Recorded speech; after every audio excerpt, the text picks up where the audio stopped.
Local and live, covering Franklin and Washington counties, it's Let's Talk Tri-State with Tiny and Katie.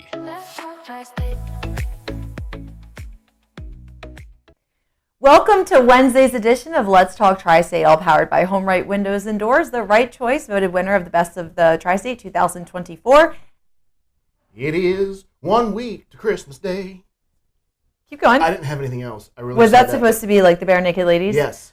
Oh, yes. It is 1 week till Christmas Day. 13 days until we're singing. For all those presents you're going to pay. Keep going. Tomorrow. Okay. All right. Yeah, keep working on that puppy. We're looking at some rain today. Don't be deceived by the sunny skies. The rain's going to creep on in, and a high of 44 continues tonight with a low of 30. Sunshine tomorrow, high 40. So we are going to see some sunny skies, but still pretty chilly. A couple birthdays today. Today is the 18th of December. Christina Aguilera is 44. Wow. Katie Holmes is 46. Stone Cold Steve Austin? Yeah. What? 60? No, that's not him. Brad Pitt. Oh, gosh. Brad Pitt is 61. Age is like fine wine, baby. Brad Pitt is 61? I know, right? It's just weird. Like, we're getting older. Yeah. Like, we are getting older. Well, yeah, but yes, we are. Yeah, but everyone is. But, I mean, he's always been roughly 20 years older than us. It's just I guess. Well, I think when you reach that 50 and then 50 is like, really? And then 60 is like, 60.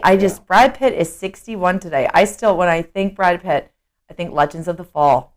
You know what I think of? You will never guess what I think of when you mention Brad Pitt. I think of two movies. Two of my favorite. Are they movies of all time. Tarantino? No. I don't know. So the first one is A River Runs Through It. Oh, I've never seen that. Oh, which I just love that. The book. And the movie's just phenomenal. It is probably the only time that I think that the movie is better than the book. Really? The book is phenomenal.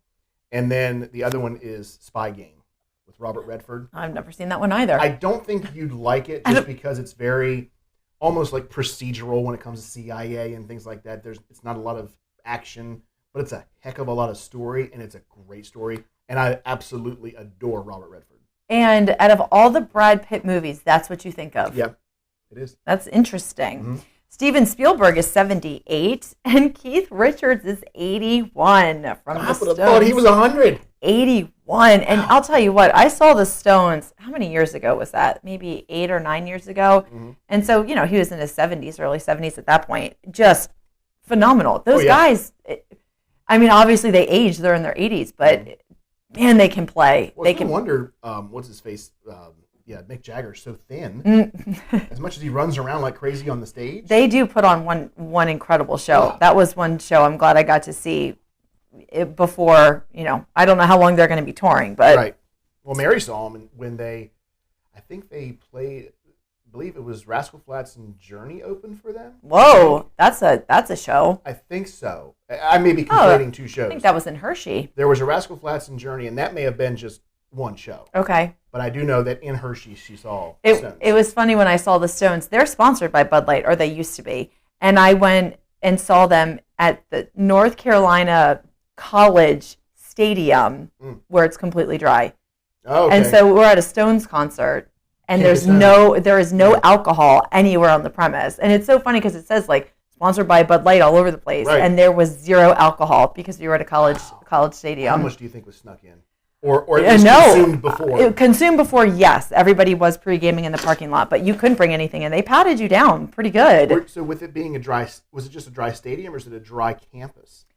I don't think it's a dry campus, but the stadiums, there's no booze. They don't sell it. You can't drink it. It's the same thing if you go to like football games. The reason I ask is because I didn't know if the parking lot was policed for alcohol or not. I'm sure that it is. I think it's like anywhere where you're not supposed to tailgate. Yeah, right. Just, do it responsibly, basically. But today is National Answer the Telephone Like Buddy the Elf Day. Do you know what he says when he answers the phone? Buddy the Elf, what's your favorite color? Not a clue. You've never seen Elf? I have. Okay. But I can't stand Will Ferrell.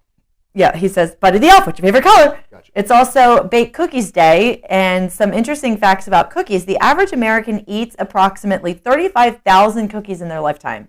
35,000. I thought that was an exorbitant number. Wait a minute. If the average person lives until they're 80, then, my goodness, do the math on that. Can you do the math on that? I can't. My brain doesn't work that way. I mean, you figure 35,000. If the average person lived until 70, that's I'm gonna let you go here. Wow, that's a crazy amount. It's nearly like 400 some cookies a year. Wow, good Lord. I don't think I'm in that. Wait a minute. How many is this? This is not going to work for me. 35. You figure that out, and I'm going to keep moving on. Tell me what the number was. 35,000. Okay. Gotcha. Can I keep going here? Yes. And also, baking burns almost 350 calories per hour. Yeah. To be more precise, 437 cookies a year. Do you? No. I don't. Mm-mm. And I'm even thinking. I like cookies. And I'm even thinking when I eat cookies, I probably do 2 at a time. But there's no way, even at that it's anywhere near 400. No way. The only way I'm counting that is if I count the packs that we get at Aldi. Oh yeah, those are like crackers. I mean, maybe like maybe 15 of them in one. Sure. By that logic, I probably exceed 440 a year. Well, if you are doing any kind of baking, it does burn calories, about 350 an hour. So you burn some calories, and then obviously you consume them right back on. And chocolate chip cookies are the most popular and most common cookies still baked every year. My favorite cookie recently, I discovered a cookie called lemon ricotta.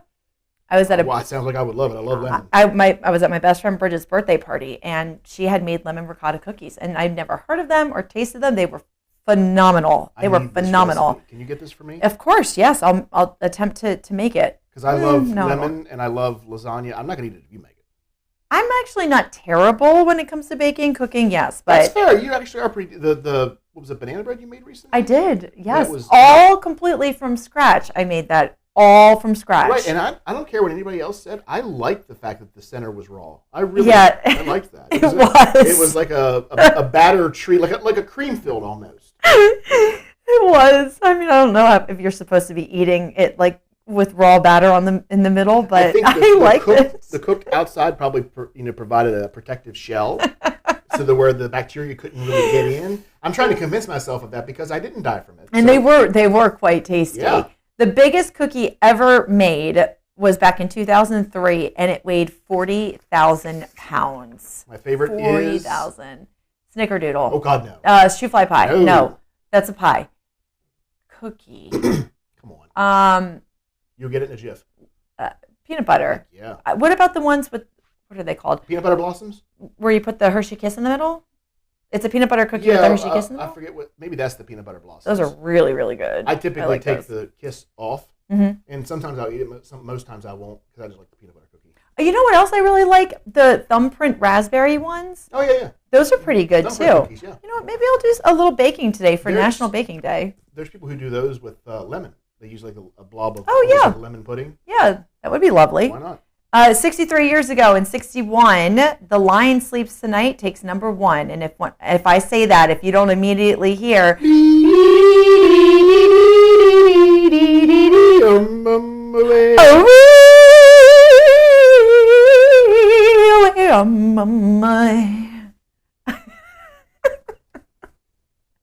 Folks, this is live at its best. There's no editing that out. I was trying really hard too to keep my voice down and quiet. I don't know if you could feel the control that I had there. I could see you practically convulsing trying to get Katie. This is something interesting about Katie. I popped some blood vessels doing that. When it comes to singing, if there is a song that has a notable / powerful part, okay, Katie will. If you were singing up, and usually those are not at the beginning of songs, so you build up to those. If Katie's singing along and it's one of those songs where there's a part that she loves and it's just she can't wait to be, do this, she will start convulsing as you're singing the rest of it. So we were to she's just like because she knows it's coming and she just cannot wait to get there. It is like the in her mind, it's like, are we there yet? Are we there yet? Are we there yet?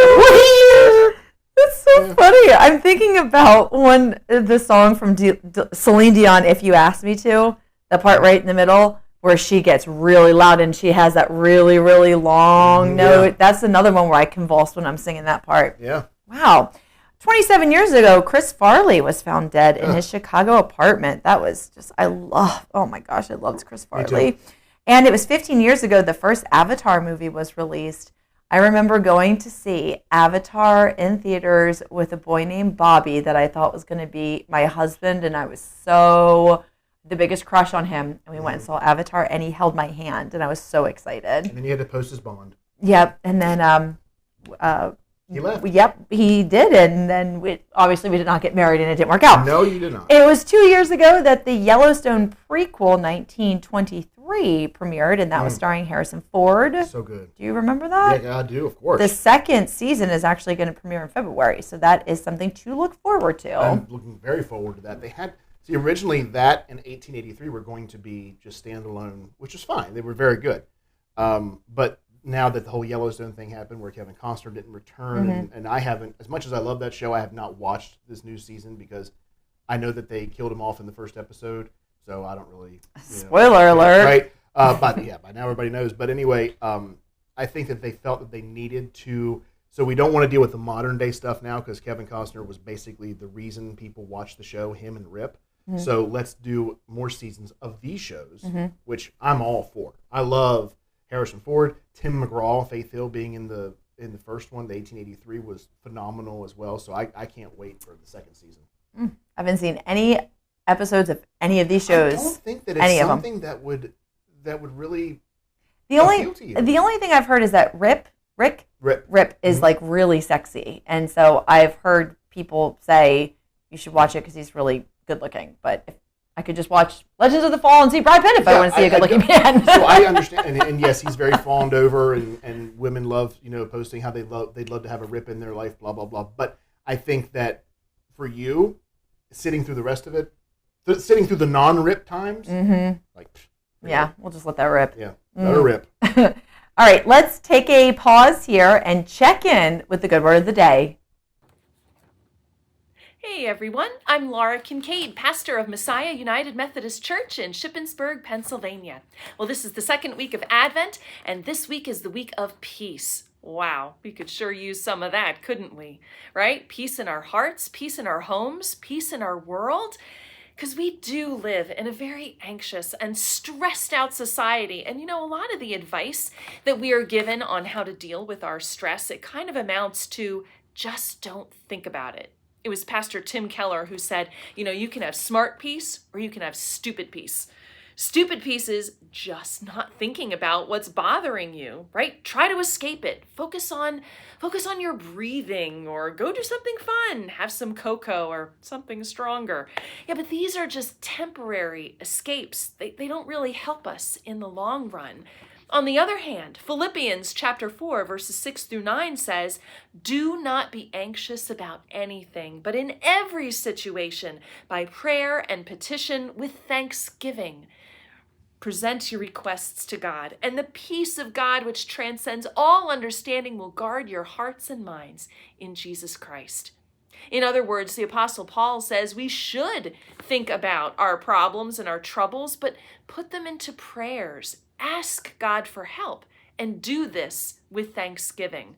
Wait a minute, why am I thanking God before he's done anything? Well, peace comes from knowing that whether God gives you what you want or not, you can trust that he is working in your life, in the life of the people that you love, and in the events of the world to bring about the best good possible.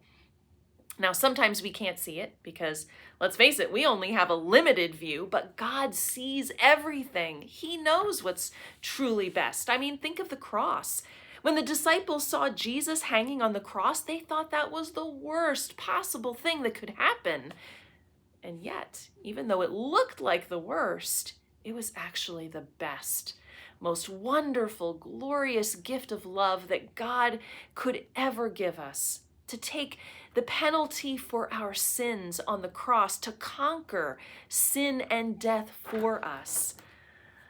Statistics tell us that 80% of the things that people worry about never happen. And of the bad things that they worried about that then do happen, most of them end up not being as bad as they thought they'd be, or they learn something valuable through those experiences.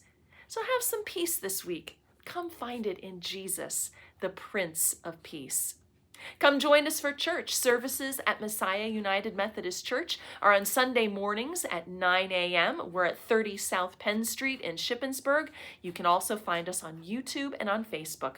Wherever you are, whatever you're going through, know that you are precious to God and you are precious to us here at Messiah United Methodist Church.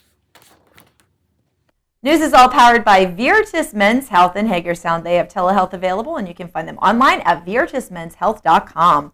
Waynesboro police thank the public for help in identifying 2 suspects in connection with the theft of packages from a home earlier this month. Remember we talked about how this made, was it national news or? More regional, made Harrisburg news. Yeah. A doorbell camera shot of the 2 was posted to news outlets and Crime Watch, and because the suspects are juveniles, officers are not disclosing their identification, but like we said, if anybody does this in this day and age and thinks that there's not some surveillance footage somewhere catching them doing it, they're crazy. And like I said, I'd love to know what was in the packages. Yeah, it's probably nothing. The boys, was it worth it? Was that spatula really worth it? Yeah, those granny panties that were meant for Katie from Amazon, are they really worth it? You and the granny panties. Not me and the granny panties. It's you. So from that good news to this good news, let's go down to Washington County. A Washington County man recently claimed his $50,000 prize after winning with the Joker's Wild scratch-off. Oh, my gosh. Katie loves scratch-offs. Oh, my gosh. This is all according to the Maryland Lottery. The winner is described as a man who lives in a small town south of Hagerstown and who works in agriculture. Now, the Maryland Lottery does allow winners to remain anonymous. And I love how they say that, but then listen to this description listen to the rest of the story. Mind you, remain anonymous with the Maryland Lottery, but then you hear this. The man decided to treat himself to a couple scratch-off tickets during a lunch, buying 2 $5 Joker's Wild scratch-off games at Battleview Market in Sharpsburg. The county resident frequently visits the 5331 Sharpsburg Pike Market, which will receive a $500 bonus for selling a top prize winning ticket, the release has stated. So we don't know who he is, but we sure know where he shops and where he lives. We could probably narrow it down pretty good there. And they started out with a southern Washington County man who's described as a man who lives in a town south of Hagerstown. The man lives in Sharpsburg. And in agriculture. Yeah. So not super anonymous. Yeah, but it doesn't take an Einstein to figure out where that man is. Right. You can't deduce roughly where that man is.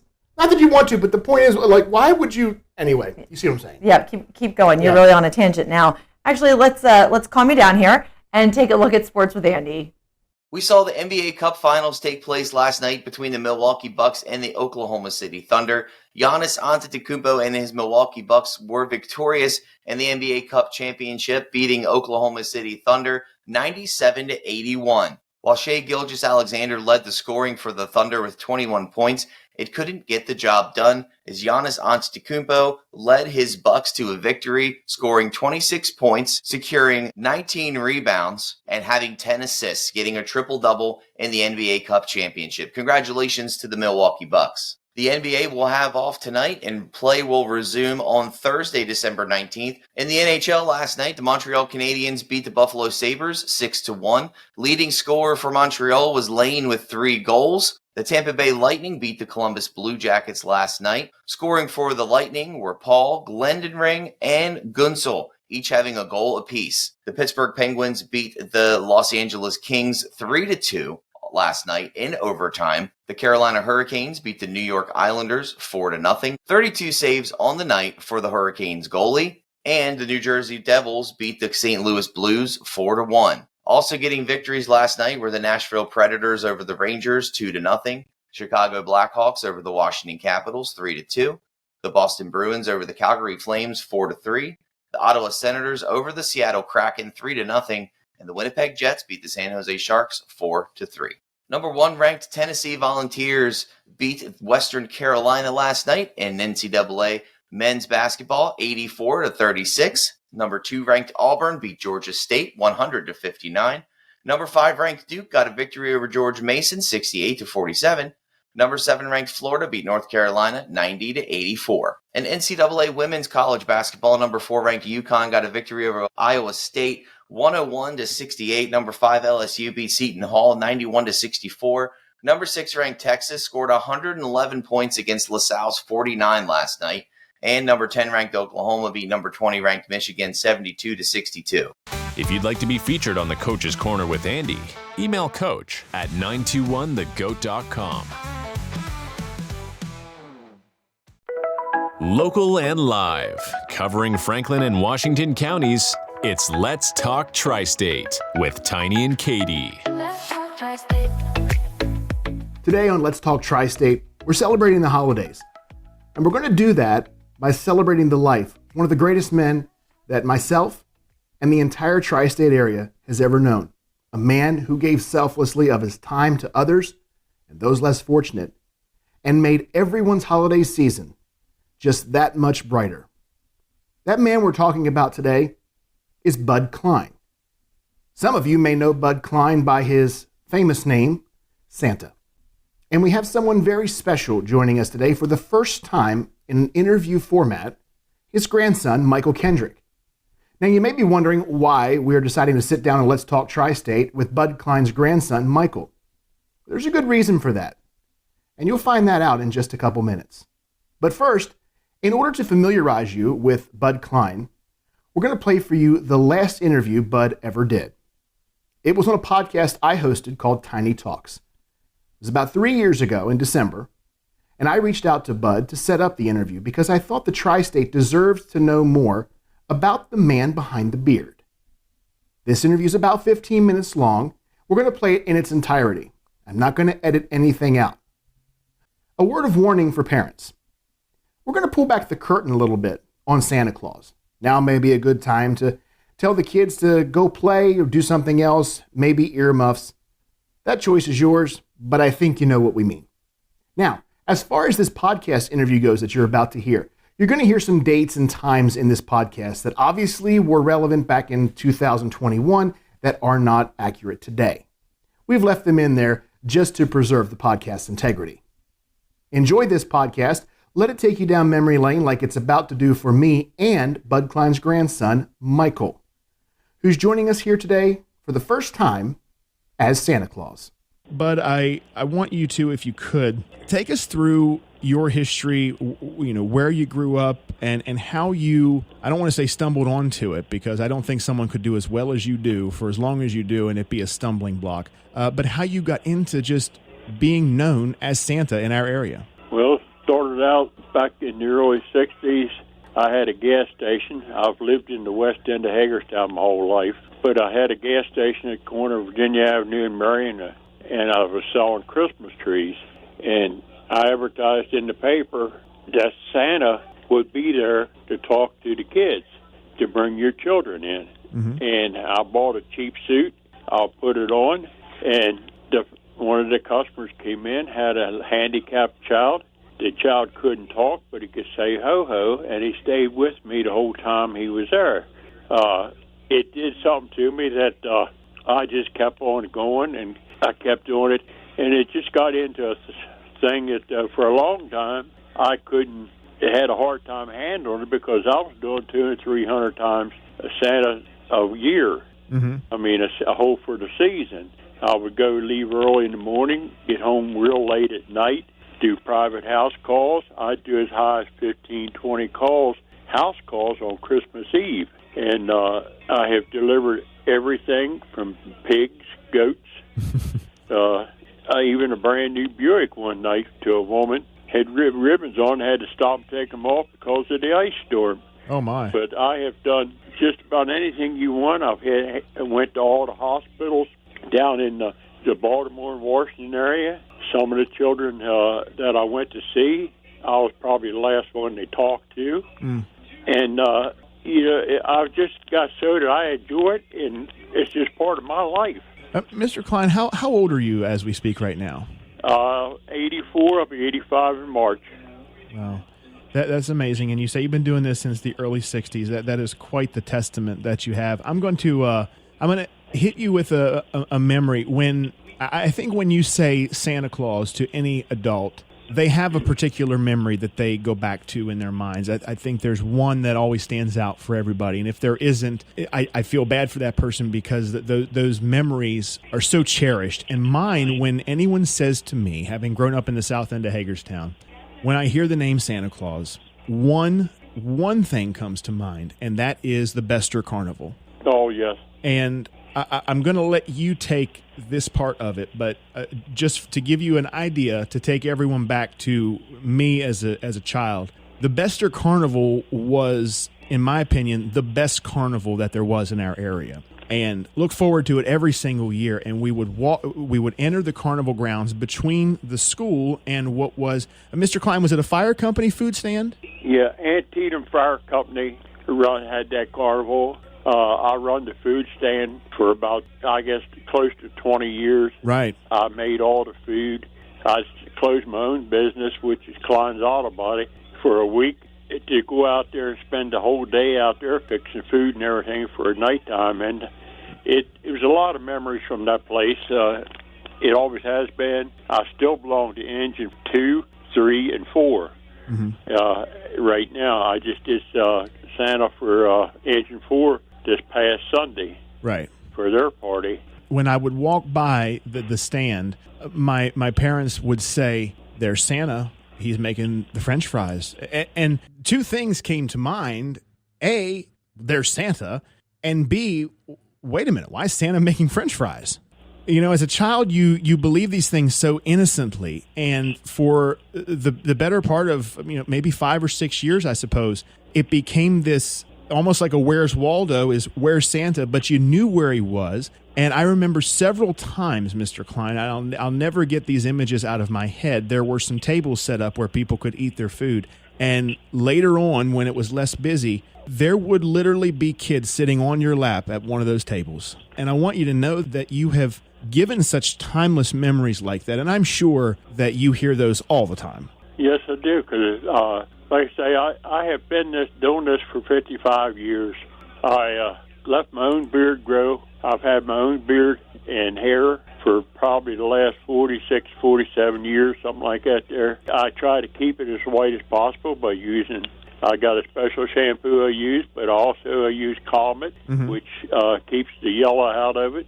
And I always try to keep myself looking pretty clean, even when I had body shop and painting cars all the time. Sure. I did the same thing. But I go to a restaurant to eat. The children come up to me, talk to me.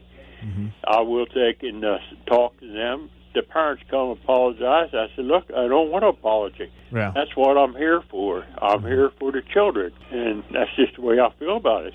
If you could, Mr. Klein, just give us maybe one or two examples here. I've always wanted to ask you this very question. What would you say is your favorite memory or just one that stands out to you from your 55 years of doing this for the community? I've had so many of them, it's hard really to take and pick out one. But I had 33 wonderful years at Long Meadow Shopping Center. And I had a lot of memories from there. We have 300-400 people lined up in front of the shopping center when I'd come in on Black Friday. Right. And like I say, it's just I had a lot of time with Lou Scally, with Debbie Hunt was in charge of them out there then, and I just had a lot of good years out there. We would feed everybody. My mother, which just passed away at 103 and a half. Wow. She would be there. She helped to take and feed all the firefighters and everybody that participated in it, and she'd make Buckeyes for them and everything. And I got so many years of so many things. It's hard to pick just one.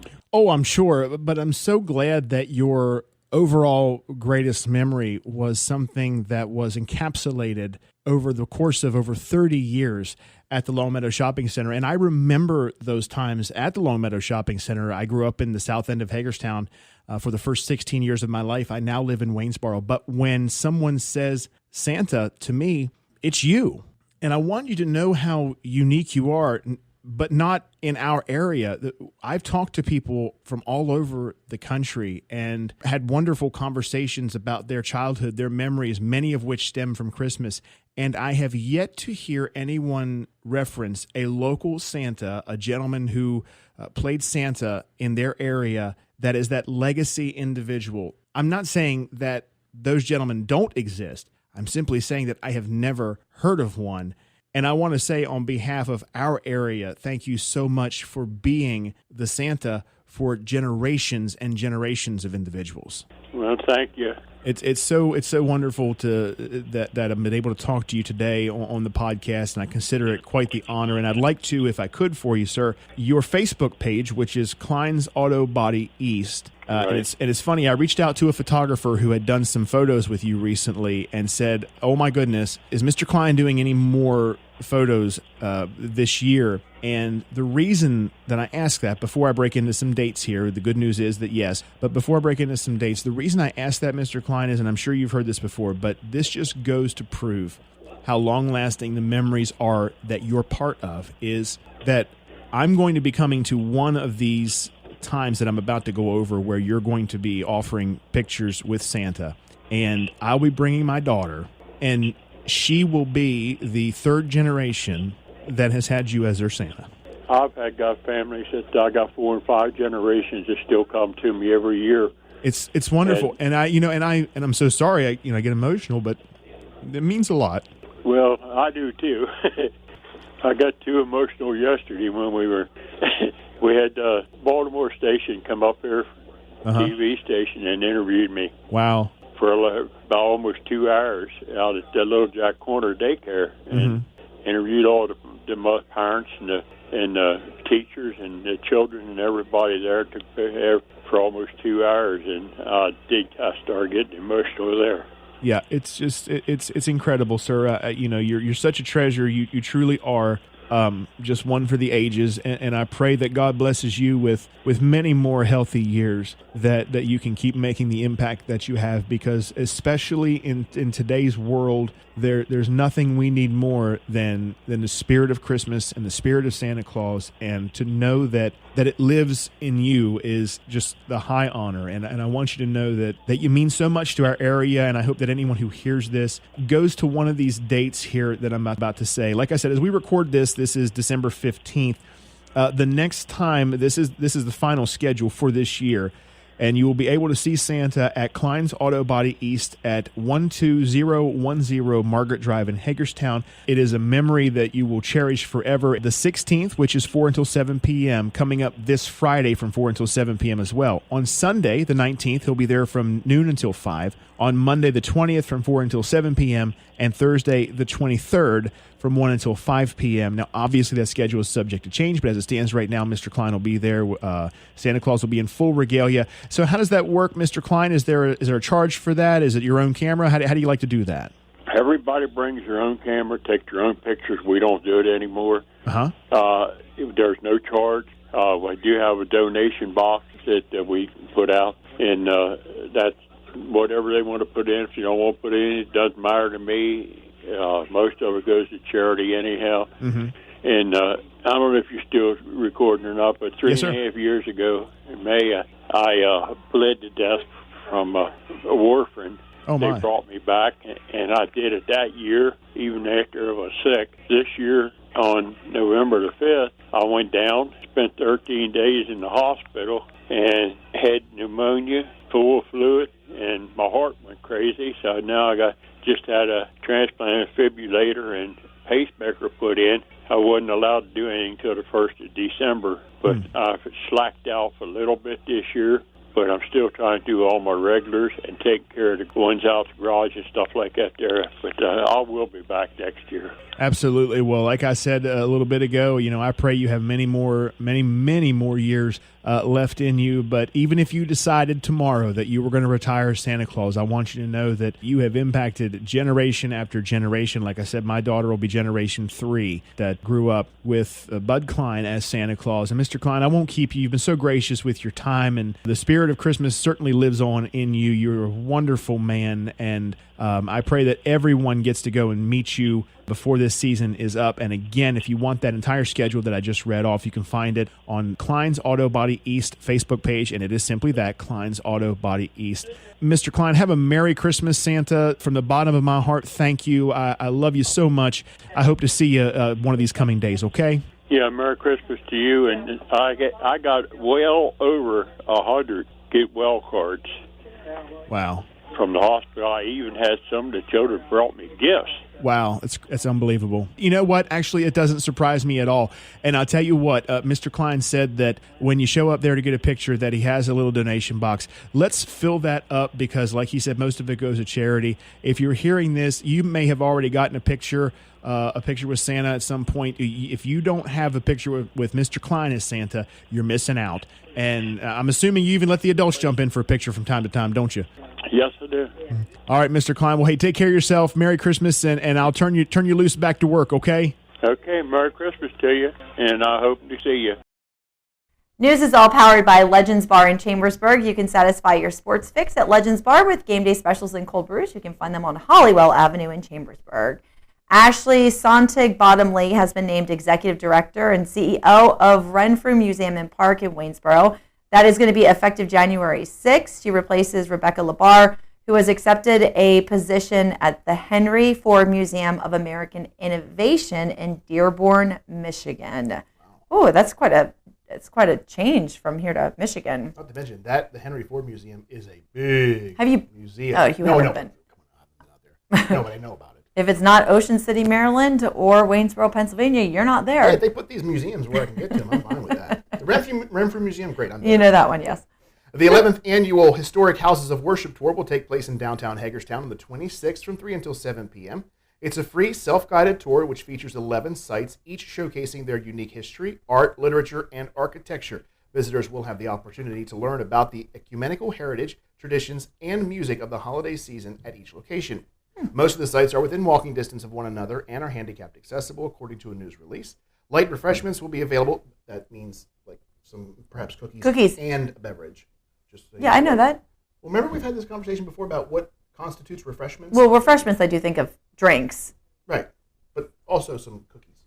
Okay. Or probably, pastries, as it were. Well, thank you. Thank you for clarifying that. Years ago, we had this argument. Katie goes, well, Tiny, refreshments are drinks. When does refreshments include cookies? When someone says, would you like a refreshment? If you come to my house and I say, hey, Tiny, can I get you a refreshment? You're not going to say, oh, yeah, give me some cheese and crackers. You're going to say, grab me a diet soda. I have never, ever heard anyone in a setting other than talking about an event like this or where there's going to be a bunch of people ask anyone if they'd like a refreshment. I 100% have been hosting people and said, can I get anybody some refreshments?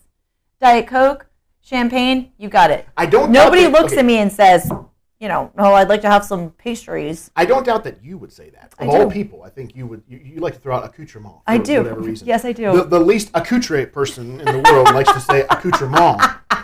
Anyway. All right, back to your refreshments. Yeah, so the light refreshments will be available at various locations throughout the tour. If you'd like tour brochures, show participating locations, and all the event details, you can pick those up at the worship sites or download at harccoalition.org. I like tour brochures. The tour brochure. I feel like that's like a band name or some kind of contest. What if we had like a collection of brochures and we laid them out and we called it the brochure tour? The brochure tour. I'm all about it. You know who would like the brochure tour?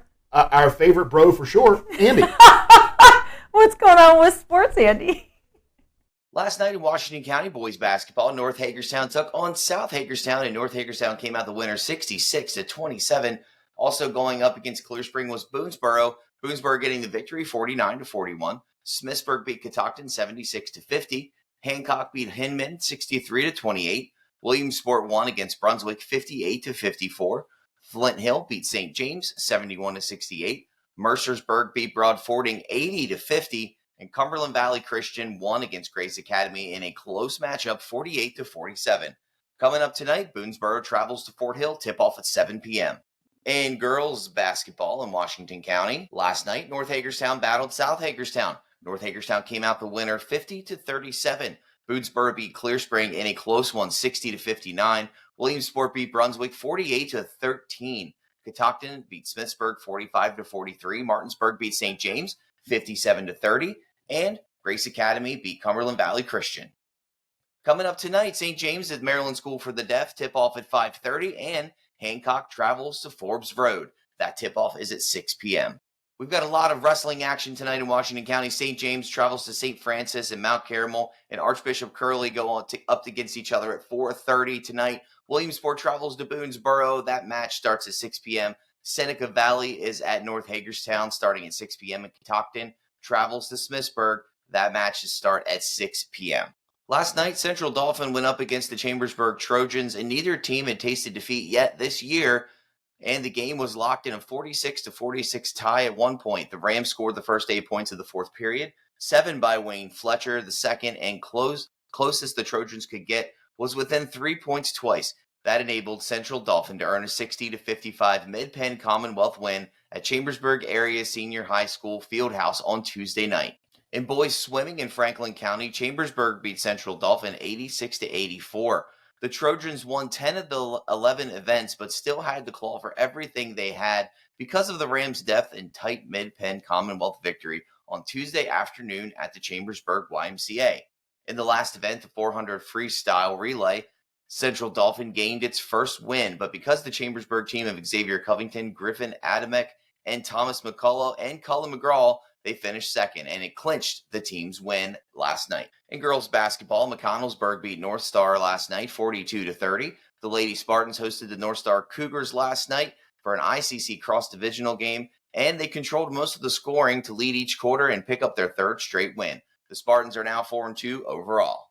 In girls swimming for Franklin County, Chambersburg also beat Central Dauphin 96-74. The Trojans won all 3 relay races and helped their team overtake the Rams in a competitive Mid-Penn Commonwealth meet Tuesday afternoon at the Chambersburg YMCA. If you'd like to be featured on the Coach's Corner with Andy, email coach at 921thegoat.com. Local and live, covering Franklin and Washington counties, it's Let's Talk Tri-State with Tiny and Katie.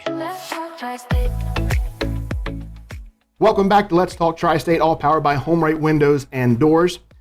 I'm Tiny, and I am not joined by Katie this time. My co-host is, I should say I'm the co-host, actually, because I think he's the host. Please welcome Michael Kendrick.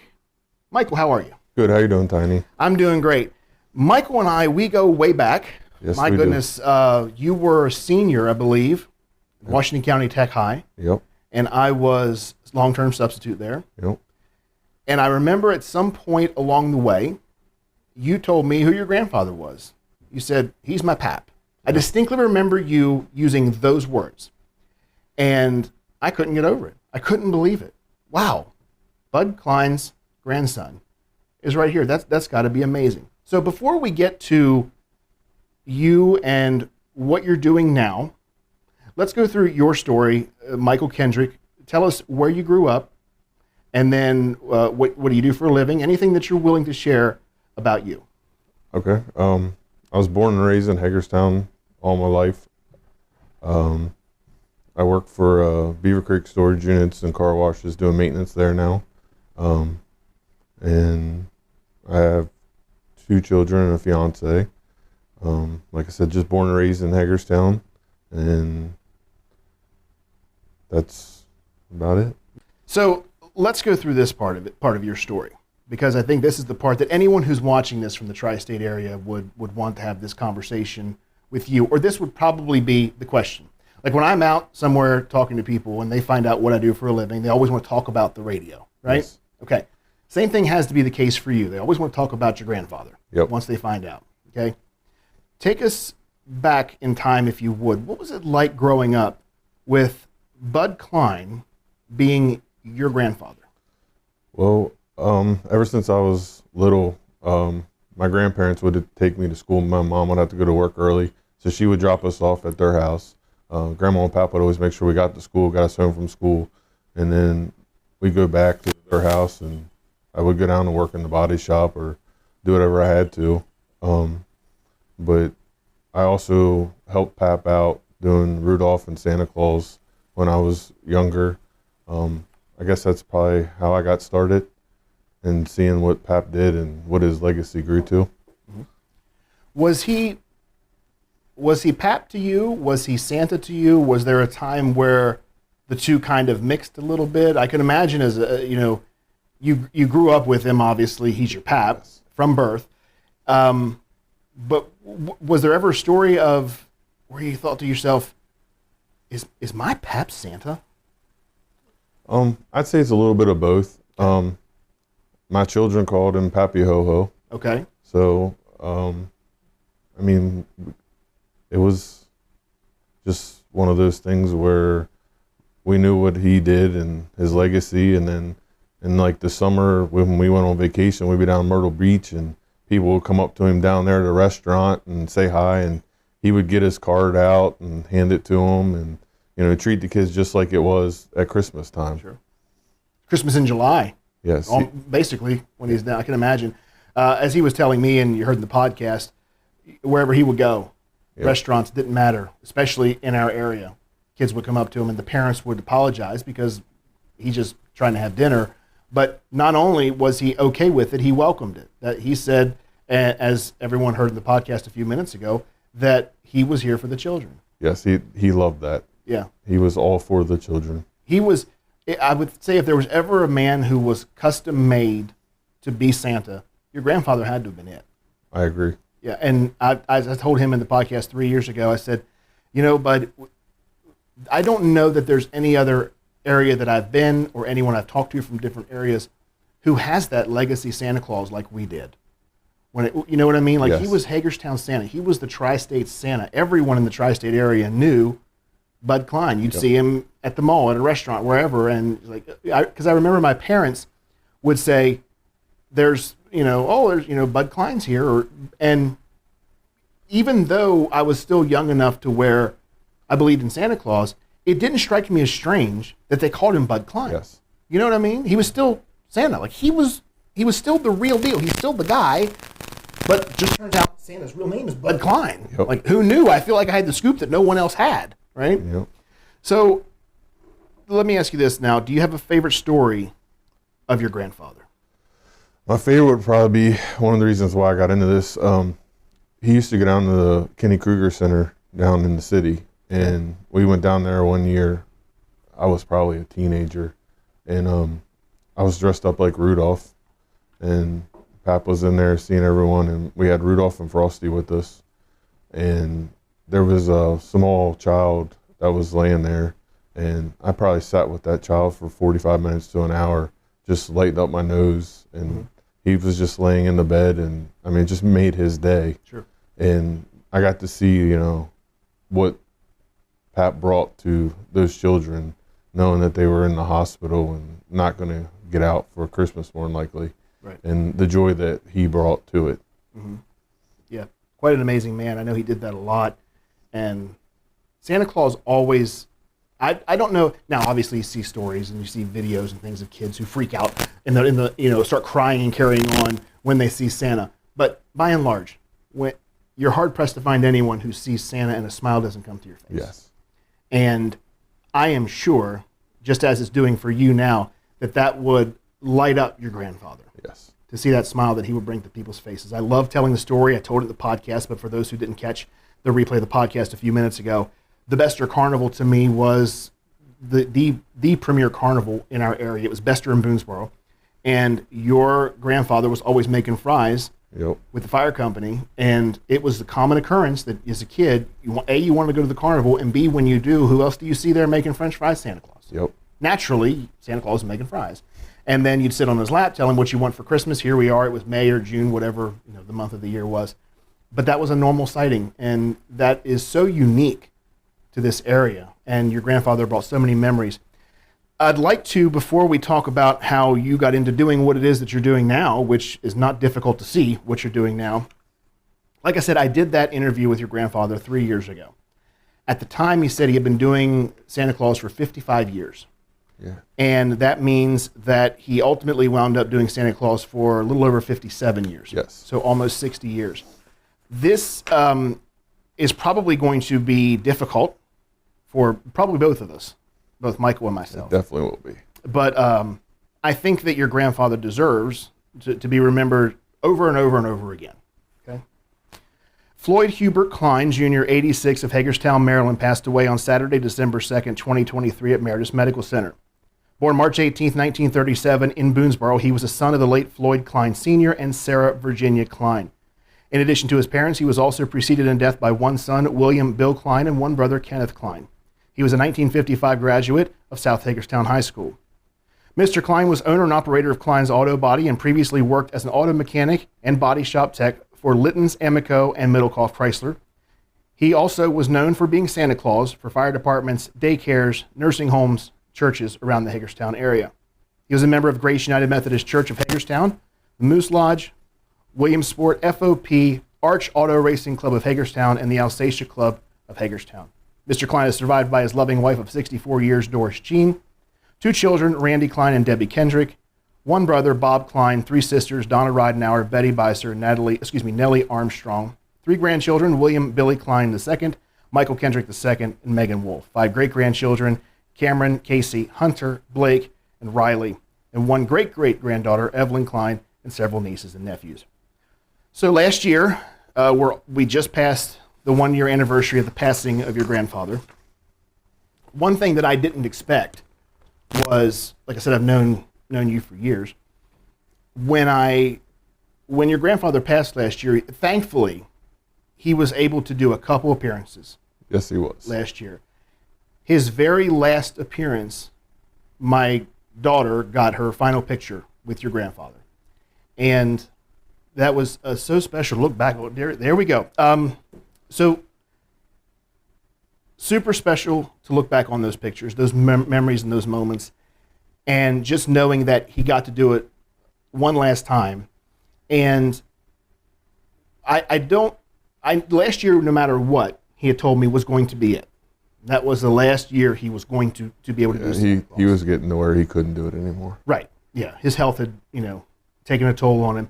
And he deserves to be able to retire from that. And, because as he described to me, my goodness, Michael, it was a lot of stress on his body. He would do, house visits and all of that. If his health had held up, I was going to see if he would visit my house for my daughter. I know she would have loved that. But that wasn't meant to be. But what was meant to be is what's happening now. Again, I didn't expect this, but one day I see on Facebook that the Klein name is carrying on under the Santa hat in the form of you. How did this come to be that you would take up the mantle of your grandfather and become Santa Claus? Well, it all started probably before Pap. Every time I'd see him, mm-hmm. He would ask me, are you going to carry on? Mm-hmm.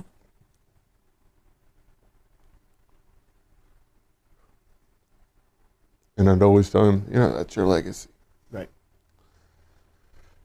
So when he got bad, he got a hold of a good family friend of ours, Chris, who goes by Santa Claus Jr. on Facebook. Mm-hmm. And Chris took over the rest of the stuff he had for last year. And a couple months ago, Chris called me, and he says, I'm really busy. He says, would you mind doing out the shop? And I've been tinkering around with it. I wasn't 100% sure I was ready. But Chris is like, you're as ready as I was. He says, you've been around him all your life. You've seen it. You know what you're doing. So I kind of blew it off for a little bit. And actually, me and my fiance was heading up 81 to go to her parents' house. And she goes, did you ever text Chris back? I said, no. And she grabbed my phone and she texted him back. She goes, I'm going to text him for you because you're just going to beat around the bush and not do it. So she texted him back, told him I'd do it, and here we are. So, and Chris, I got to give it to him. He's really stepped up. He brought back the Black Friday thing this year. Oh, okay. It's not at Lometta. It was at Lowe's this year, trying to bring back Pap's legacy. Mm-hmm. And we've been in contact a lot. And he's like, how cool is it that, 2 of us can carry on Pap's legacy? Mm-hmm. And that it takes 2 of us to carry on what he did. Yeah. And I never realized how much it was. I mean, I can remember on Christmas Eve, we'd always go to Grandma and Pap's when I was a kid. And Pap wouldn't get done till 11 or 12 o'clock at night. And then we'd go up there and get our gifts and go home and go to bed. Mm-hmm. And then he'd get back up the next morning and he'd go somewhere else. I mean, pretty much the whole month of December, he was gone nonstop doing Santa Claus for everywhere. Everywhere and everybody. Yes. Yeah.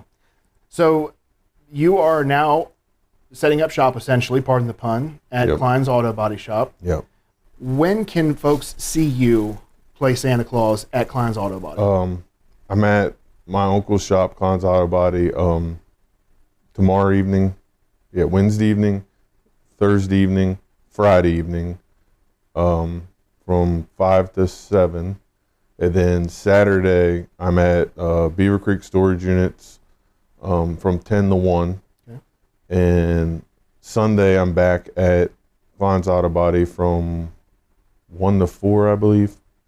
And then Monday, I'm doing back at Klein's Auto Body from 5 to 7. Okay, so that'd be the 23rd. Yes, and then is that the final appearance for the year? That's the final appearance for me. I was just trying to keep it small and get my feet wet, and it's not been easy. Right. But I feel like he's been guiding me through it. Oh, yeah. No doubt in my mind, Michael.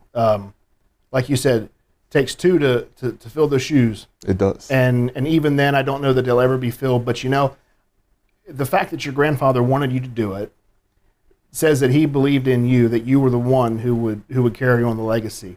And I agree with that. I think you're doing a phenomenal job. And when your grandfather passed away last year, it left a void. Hagerstown needed a Santa. Or I should say they needed a Santa. They needed Santa. Yes. They got it. So you keep doing what you're doing. Have a Merry Christmas, Happy New Year. And I can tell you without question, your grandfather was very proud of you. And he's looking down on you right now, and he loves everything you're doing. And he's glad that it continues. And I wish you many years of success playing Santa Claus, okay? Thank you. All right. Thank you for joining us on Let's Talk Tri-State. Michael Kendrick plays Santa Claus now. His grandfather, Bud Klein, played him for almost 60 years. Go see him, Klein's Auto Body, as well as Beaver Creek Storage and Car Washes. That's all coming up the rest of this week into this weekend. Final appearance coming up on the 23rd, taking Christmas Eve and Christmas Day off and enjoying a well-deserved rest. And I'm sure we'll be back in 2025. If you'd like to be featured on an upcoming episode of Let's Talk Tri-State, call 717-597-9200 or email letstalk@921thegoat.com.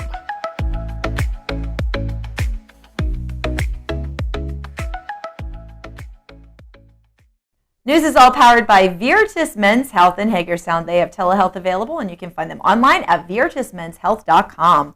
Waynesboro police thanked the public for help in identifying 2 suspects in connection with the theft of packages from a home earlier this month. Remember we talked about how this made, was it national news or? More regional, made Harrisburg news. Yeah. A doorbell camera shot of the 2 was posted to news outlets and Crime Watch, and because the suspects are juveniles, officers are not disclosing their identification, but like we said, if anybody does this in this day and age and thinks that there's not some surveillance footage somewhere catching them doing it, they're crazy. And like I said, I'd love to know what was in the packages. Yeah, it's probably nothing. To the boys, was it worth it? Was that spatula really worth it? Yeah, those granny panties that were meant for Katie from Amazon, are they really worth it? You and the granny panties. Not me and the granny panties. It's you. So from that good news to this good news, let's go down to Washington County. A Washington County man recently claimed his $50,000 prize after winning with the Joker's Wild scratch-off. Oh, my gosh. Katie loves scratch-offs. Oh, my gosh. This is all according to the Maryland Lottery. The winner is described as a man who lives in a small town south of Hagerstown and who works in agriculture. Now, the Maryland Lottery does allow winners to remain anonymous. And I love how they say that, but then listen to this description listen to the rest of the story. Mind you, remain anonymous with the Maryland Lottery, but then you hear this. The man decided to treat himself to a couple scratch-off tickets during a lunch, buying 2 $5 Joker's Wild scratch-off games at Battleview Market in Sharpsburg. The county resident frequently visits the 5331 Sharpsburg Pike Market, which will receive a $500 bonus for selling a top prize winning ticket, the release has stated. So we don't know who he is, but we sure know where he shops and where he lives. We could probably narrow it down pretty good there. And they started out with a southern Washington County man who's described as a man who lives in a town south of Hagerstown. The man lives in Sharpsburg. And in agriculture. Yeah. So not super anonymous. Yeah, but it doesn't take an Einstein to figure out where that man is. Right. You can't deduce roughly where that man is. Not that you want to, but the point is, like, why would you? Anyway, you see what I'm saying? Yeah, keep going. You're really on a tangent now. Actually, let's calm you down here and take a look at sports with Andy. Local and live, covering Franklin and Washington counties, It's Let's Talk Tri-State with Tiny and Katie. We saw the NBA Cup Finals take place last night between the Milwaukee Bucks and the Oklahoma City Thunder. Giannis Antetokounmpo and his Milwaukee Bucks were victorious in the NBA Cup Championship, beating Oklahoma City Thunder 97-81. While Shai Gilgeous-Alexander led the scoring for the Thunder with 21 points, it couldn't get the job done as Giannis Antetokounmpo led his Bucks to a victory, scoring 26 points, securing 19 rebounds, and having 10 assists, getting a triple-double in the NBA Cup Championship. Congratulations to the Milwaukee Bucks. The NBA will have off tonight, and play will resume on Thursday, December 19th. In the NHL last night, the Montreal Canadiens beat the Buffalo Sabres 6-1. Leading scorer for Montreal was Lane with 3 goals. The Tampa Bay Lightning beat the Columbus Blue Jackets last night. Scoring for the Lightning were Paul, Glendenring, and Gunsel, each having a goal apiece. The Pittsburgh Penguins beat the Los Angeles Kings 3-2 last night in overtime. The Carolina Hurricanes beat the New York Islanders 4-0. 32 saves on the night for the Hurricanes goalie. And the New Jersey Devils beat the St. Louis Blues 4-1. Also getting victories last night were the Nashville Predators over the Rangers 2-0. Chicago Blackhawks over the Washington Capitals 3-2. The Boston Bruins over the Calgary Flames 4-3. The Ottawa Senators over the Seattle Kraken 3-0. And the Winnipeg Jets beat the San Jose Sharks 4-3. Number 1 ranked Tennessee Volunteers beat Western Carolina last night in NCAA men's basketball 84-36. Number 2 ranked Auburn beat Georgia State 100-59. Number 5 ranked Duke got a victory over George Mason 68-47. Number 7 ranked Florida beat North Carolina 90-84. In NCAA women's college basketball, number 4 ranked UConn got a victory over Iowa State 101-68. Number 5 LSU beat Seton Hall 91-64. Number 6 ranked Texas scored 111 points against LaSalle's 49 last night. And number 10 ranked Oklahoma beat number 20 ranked Michigan 72-62. Local and live. Covering Franklin and Washington counties, it's Let's Talk Tri-State. Powered by Home Right Windows and Doors in Waynesboro. The right choice. Voted best of the Tri-State 2024. Online at homerightwaynesboro.com. Let's talk Tri-State. Welcome back to Let's Talk Tri-State, all powered by Home Right Windows and Doors, the right choice, winner in the 2024 Best of the Tri-State Awards. Joining us now, we are talking with infection prevention specialists. We have, Tommy Blaylock and Kathy Ware. Is that correct? Yes. That's correct, yeah. Well, it's wonderful to have both of you with us on Let's Talk Tri-State. You come to us compliments of Meritus Health. You are there right now going about your day, so we thank you for taking some time to talk to us. Here's where we are today, though. We're coming into the winter months, obviously. We have not quite hit December 21st yet. When we do, we are well into it. But we're talking about something very simple today, and that simple thing is washing hands and washing hands properly. So let's start with you, Kathy. When it comes to the basics, I don't think it gets any more basic than washing hands, correct? That is correct. That is one of the single most important ways you can prevent an infection, whether it's a respiratory infection or a stomach virus or spreading germs. Washing your hands is just about as basic as you can get. And soap and water is perfect. So. Does it really matter the type of soap that you use, Kathy? I don't think so.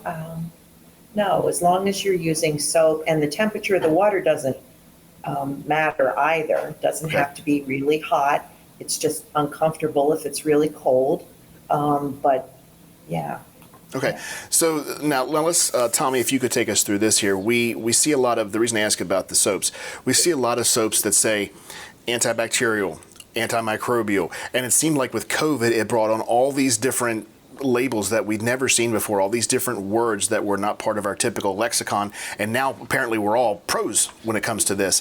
So what should we look for? I know that Kathy just said it doesn't matter, but is there anything that in our products that we buy and put in our homes or carry with us that we should actually look for and some that we should avoid?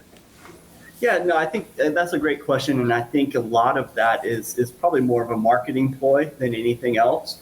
I think what we've seen is the actual action of washing your hands is more important than necessarily the product that you use. And so washing your hands properly and actually causing that friction on your hands to, one, actually break the cell barrier, the membrane of the cell, so that the product can get into the cell and kill it, and then also to actually physically wash the germs off of your hands. And so I think the mechanism of washing your hands is more important than necessarily the product that you're using.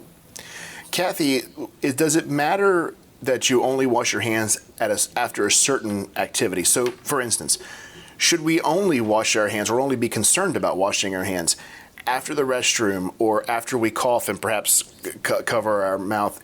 Are those the only times we should do it, or are there other interval times we should be doing it? Yeah, thank you for asking that. So there's lots of other times it would be important to do hand hygiene or washing your hands. Things like before a meal prep, before you're starting to cook, wash your hands. If you handle any kind of like raw meats, you definitely should wash your hands before you go to the next session of meal prep. You talked about the restroom. I wash my hands after I leave the grocery store, after I've touched a lot of objects, after I've brought them home and put them away. So anytime you cough, sneeze, cover your mouth, blow your nose, you should always be doing hand hygiene, washing your hands. And if you don't have soap and water, use hand sanitizer. Okay. Hand sanitizer won't wash the germs away. It'll kill most of the germs, but it won't wash them away. Okay, so let's continue on that, Kathy, that point. You said that it will not wash them away, but it will kill them. Is there more benefit from one to the other? I know it seems logical or illogical to ask that question, but I always ask the questions that seem simple because our audience may not know the answer to these questions. Anytime your hands are visibly soiled, you can look at your hands and there's something on them. You should try to use soap and water. If you don't have access to soap and water, then use hand hygiene or use hand sanitizer, sorry. And it should be at least 60 to 70% alcohol based. I know that we got to the point where during COVID, that was a hot product. I remember one story in particular where a guy bought a truck's worth of this, and then something happened where I don't know if he wasn't allowed to sell it or couldn't sell it. By the time he went to sell it, finally we had more. But Tommy, let's go back to you. So you had mentioned that the mechanism of the act of washing hands breaks the cell membrane. So with that in mind, is there a particular way, a method, or is there a particular amount of time that we should do it, or is it a combination of both? Yeah, it's definitely a combination of both. So yeah, we recommend 20 seconds at least of washing your hands. Kathy is really good on the action. She's been teaching this for a long time. Yeah. You want to describe how you describe it? So you put, and it's the same method whether you're using soap and water or hand sanitizer. So you put it in your hands, you rub your hands together, you rub across the back of your hands because that gets in between your fingers. You rub your upper part of your hands, you rub your top of your hands to get your fingernails, and then you rub everything together. Some of that's just to let the hand sanitizer, be dispersed or get the soap in there, but it should be about 20 seconds. And I think the main areas that we see that people miss, and so what we'll do sometimes in infection prevention is we'll do a little like game, if you will, where we'll put like a dollop of paint. We'll give you gloved hands, and we'll put a dollop of paint on, and we'll say, hey, rub your hands together like you would if you were washing your hands. And I think the most common areas that we see that are missed are like the back of our thumbs and also like our fingernails. And so really keying in on those areas and then also in between our fingers, like Kathy mentioned, interlocking your fingers and washing those to make sure that you get the back of your thumbs, your fingernails, and those interlocking areas of your fingers. We're talking with Kathy Ware and Tommy Blaylock, infection specialists at Meritus Health. both of you, are there any of those facts that people may find surprising? So, well, did you know that, for instance, did you know that it's not the bathroom that has the most germs or the toilet seat, it's actually the kitchen counter? So things of that nature when it comes to washing hands, hand hygiene, that people may not know.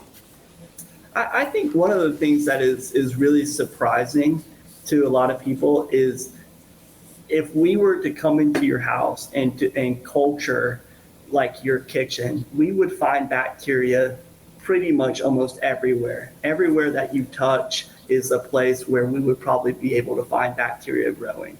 And not to like scare anybody unnecessarily, but just the bacteria goes wherever our hands go. So if it's a place that you can touch, then unless your hands were completely clean when you touched it, which is highly unlikely, then we would probably be able to find bacteria growing. Thankfully, not all bacteria causes disease or infection or illness, but it's known that we live in a world full of bacteria, and hand hygiene is the number one way that we can prevent the spread of this. Well, look, Kathy, let me ask you this. I keep going back to COVID, but I think that's the one that most people are top of their mind. We've heard all of this, so we can better equate it to our lives now versus before. So, and maybe that's the blessing in COVID, is that it brought all of this to the top of our minds and made us cognizant of whether we are or are not doing these things properly. But I asked you before if there's an interval of time, or if it's just a matter of the moments, or when after you do X, Y, and Z is when you should be washing your hands. Let's just say that some people may not be able to operate under well, after I do this. Is there a minimum number of times that people should wash their hands a day? If it's every couple hours, you should do it? Well, I don't know. I don't know that there is a minimum number of times, but I certainly think if you think about those times, a minimum of every time you use the restroom. Right. So that would be one. We also encourage folks not only with meal prep, but before you eat and then after you eat. Anytime, again, that your hands look dirty, if you look at your hands and you can see visible soilage, then you should wash your hands. So I don't know that there's a number of times per day necessarily. Right. Tommy, is there a study that exists that perhaps would show, say, a family that actively washes their hands after, does everything they're supposed to do according to expert and medical guidance? Is there a study that shows the efficacy of doing that versus a family that may just be the average run-of-the-mill, maybe forgets to wash your hands? Is there anything like that exists?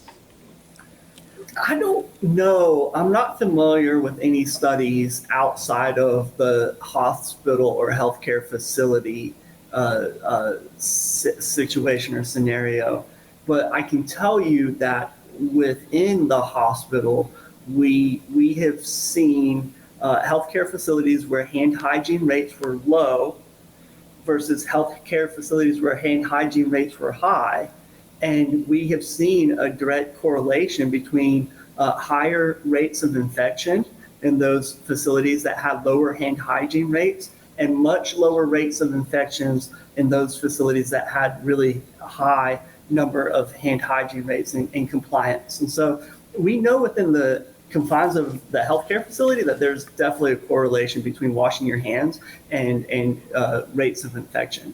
And that's good, actually. I should have asked it that way, because there's far more chance of likelihood of quote unquote catching something in a hospital, I would think, than there would be at home. And the fact that you guys can say that there's a direct correlation between proper hand hygiene and lower rates of infections versus the opposite, I think that's very good.